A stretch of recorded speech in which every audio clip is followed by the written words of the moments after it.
The New York Islanders hit the lotto, literally. A 3.5% chance turned into the number 1 pick, and with it, maybe the start of a new era on the island. Do you believe in miracles, Kenny Morrow? Because your team has pulled it off. The New York Islanders have won the NHL draft lottery. They used that pick on Matthew Schaefer, a defenseman from Erie, and the first blue liner they've taken number 1 since Dennis Potvin back in 1973. Their new GM, Matthew Darsh, called him a guy you can build an organization around, and suddenly, a team that's been stuck in neutral has got some juice.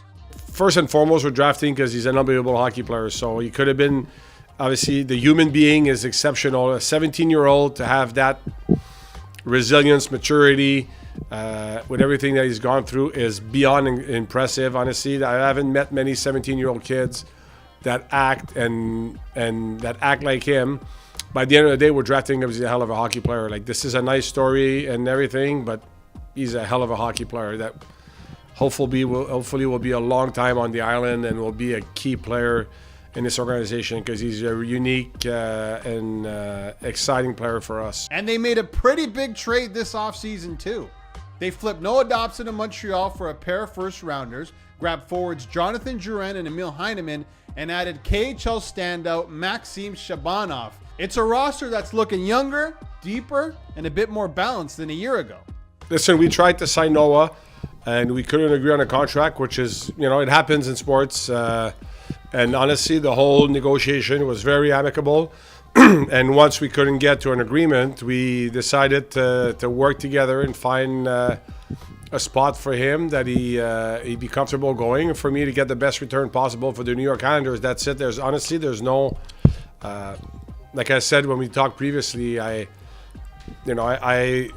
my job to evaluate where I think the contract should be, and we just didn't agree on a contract. But there was no, nobody's mad at anybody. We just made the best of a situation, and he did what was best for him. I did what was best for the New York Islanders. It's as simple as that. Back to Schaefer for a second here, and the door's wide open for him. He could step right into the lineup and pair with Romanoff, giving the Isles a new cornerstone on the back end.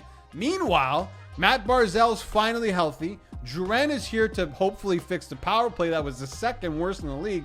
And Ilya Sorokin, 2 years removed from a Vezina nod, should be more himself after back surgery. So after missing the playoffs last year, it suddenly feels like the Isles are alive again. I mean, they're not cup favorites, obviously. They're not favored to make a playoff spot, at least coming out of the East, but it's not completely out of reach. So here's my question heading into next season for the Islanders. Schaefer is at the center of everything and should hit the ground running. As a rookie, who knows what that means for the Islanders, but they're going to get a boost with Barzal back. Like I mentioned, the goalie's healthy once again. Everything seems to be coming together slowly but surely for this Islanders team. So are they just going to be a fun story heading into next season? Or are they a legit threat to potentially make a playoff spot in the East? You let me know in the comments below.